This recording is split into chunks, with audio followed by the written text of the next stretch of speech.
Have you ever wondered who paved all the roads before modern technology? Hi everyone, Ken here. Today we're peeling back layers of pavement to find the legacy of the man who paved a nation and made a fortune in the process. Hit that subscribe button and let's explore the many mansions of Amzi Barber. Amzi Lorenzo Barber did not start out in business at all. He began as an educator.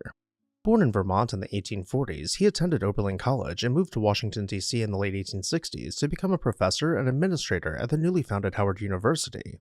A few years later in 1873, Barber and his brother-in-law, Andrew Langdon, purchased 40 acres of farmland adjacent to Howard University and created LeDroit Park, one of Washington's first planned suburban neighborhoods. This early foray into real estate set the stage for Barber's business career and growing fortune. By the late 1870s, Barber's interest shifted to a new obsession: asphalt. Paved roads were in high demand as American cities modernized, and Barber saw opportunity in this black, sticky substance. In 1883, he founded the Barber Asphalt Company in Washington, pivoting from residences to roadways. Barber secured a lease to Trinidad Pitch Lake, the world's largest natural asphalt deposit, giving him a near monopoly on high-quality paving material. His timing was perfect. As cities from New York to San Francisco clamored for durable paved streets, Barber's crews laid miles upon miles of asphalt pavement. By the mid-1890s, Barber Asphalt had paved streets in over 70 cities and was responsible for almost half of all asphalt pavement laid in the United States. Newspapers dubbed Barber the Asphalt King, and he became as wealthy as the nickname implies. He wasn't shy about expanding his business empire either. In 1899, sensing competition, he attempted to consolidate the industry into an asphalt trust, effectively a monopoly, by selling $30 million in stock in a conglomerate. The move made headlines, and Barber stepped back from daily management, even spending a stint in London during the early 1900s while the trust ran its course. It would collapse a few years later, as monopolies often did, but not before making Barber a very rich man. Around the same time, Barber also dabbled in the latest technological marvel, the automobile. In 1898, he acquired the manufacturing rights to the Stanley Brothers steam car and formed the Locomobile Company, instantly making him one of America's first car makers. The little steam-powered Locomobile was advertised as noiseless and odorless. By 1900, Barber's firm had sold 1,600 of them, an extraordinary figure in that early era of motoring. From paving streets to building cars, Amzi Barber's rise during the Gilded Age was marked by ambition, innovation, and an uncanny sense of where the next big opportunity lay. Belmont Mansion in Washington, D.C. was Barber's crown jewel, a grand stone residence styled in the Queen Anne fashion. In 1886, flush with success, Barber reserved a choice hilltop parcel from the old stone estate in northwest D.C. for his new homestead.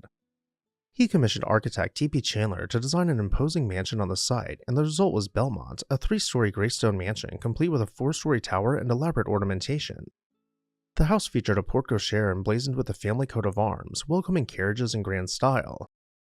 Inside, Belmont Mansion was opulent, with carved wood staircases, lofty ceilings, and luxurious finishes befitting a Gilded Age baron. Sitting high on Columbia Heights, the estate's expansive grounds and wraparound porches afforded panoramic views of downtown D.C. At the time it was built, Belmont was hailed as one of Washington's most impressive private homes, but Belmont was not Barber's only palatial residence. As his wealth grew, he amassed a portfolio of mansions in America's most exclusive enclaves. In 1889, he bought Westwood, an old Cunard family villa on Staten Island, a stately red brick manor built in the 1850s by Edward Cunard, heir to the Cunard shipping line.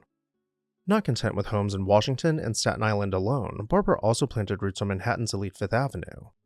In 1891, he purchased the former Robert L. Stewart Mansion at 871 Fifth Avenue in New York City, an ornate Gilded Age townhouse. There, the Barber family spent winters mingling with high society across from Central Park. In the 1890s, Barber also acquired Ardsley Towers, a 400-acre estate on the Hudson, which he developed into the Ardsley Park Golf Community.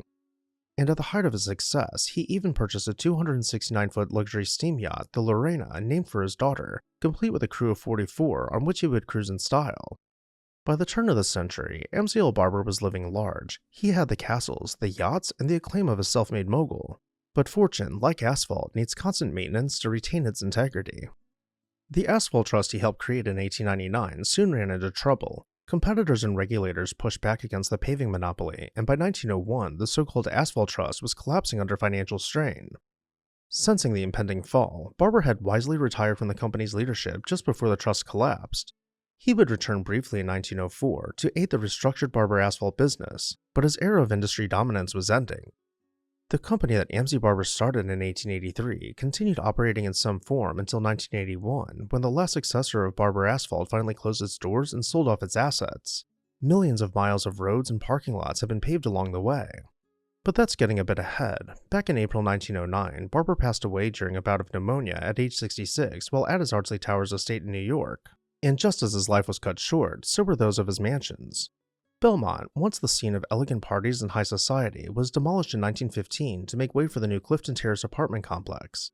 Today, the spot where the mansion stood is occupied by apartment buildings, and the only hint of Barber's estate is the street name, Belmont Street Northwest, which was laid out along the edge of the old grounds as a subtle tribute to the vanished manor. Up in New York, the Manhattan Mansion at 871 Fifth Avenue saw a grander but similar fate. When William C. Whitney bought the house from Barber, he spared no expense in overhauling it into a Beaux-Arts palace. Stanford White, the famed architect, remodeled the structure into a showcase of imported European art and architecture, complete with 16th century Italian ceilings and French panels. By the mid-20th century, however, Whitney's magnificent house was gone, razed and replaced by a massive apartment building. Westwood, renamed Cunard Hall, found a second life as an academic building on Wagner College's campus. But perhaps it wasn't the houses that defined his legacy. Amzi Barber may no longer be a household name, but whenever we drive on a well-paved boulevard, a little bit of the Asphalt King lives on. And with that, I'll turn it over to you. Which of his mansions was your favorite? Let me know down below in the comments section. And while you're there, make sure you're subscribed so you never miss an exciting episode of This House.